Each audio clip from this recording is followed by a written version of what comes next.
A few weeks ago, Alina started to help me to organize this 1-week Russia trip.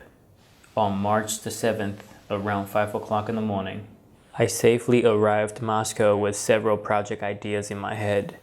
But on March 9th, Thursday morning, after being in Russia for 2 days, my brother texted me and told me that my father had suddenly passed away. I collapsed in my room.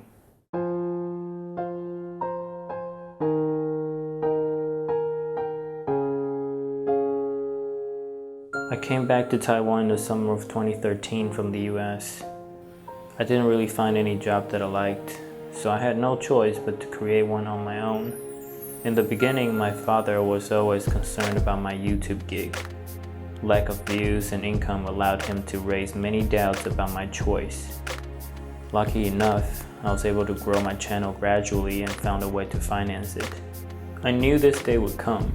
Maybe 10 years from now when I visit him with my future wife and kids at the hospital, telling him how much I loved him. You know, the typical cliche. 2 days before going to Russia, I had some visa issues, so I was very anxious about the trip. When he came to talk to me on Sunday night, I completely ignored him. The conversation didn't last more than 20 seconds. On the following Monday, I thought about going to say goodbye to him before leaving. But I didn't want to be late. I figured I could just tell him about Russia when I came back. And that's my point of this video. The way we spend our time defines who we are. For the last 3.5 years, I did only one thing, which was stop kidding.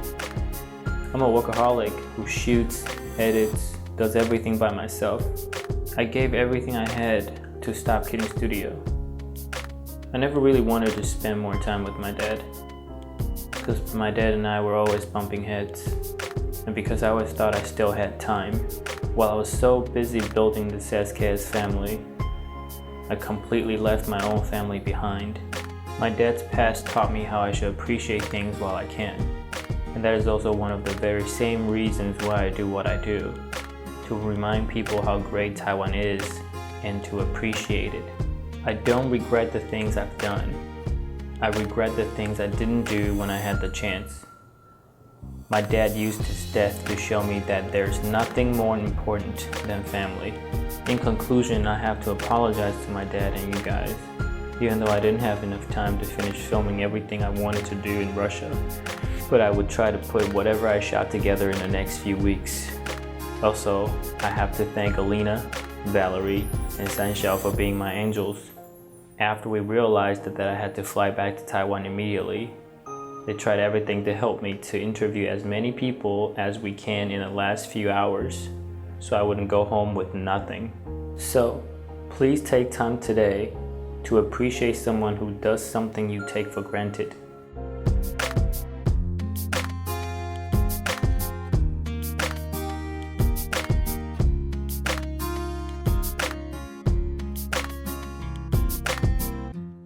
I was checking my dad's wallet the other day, and I found my cards.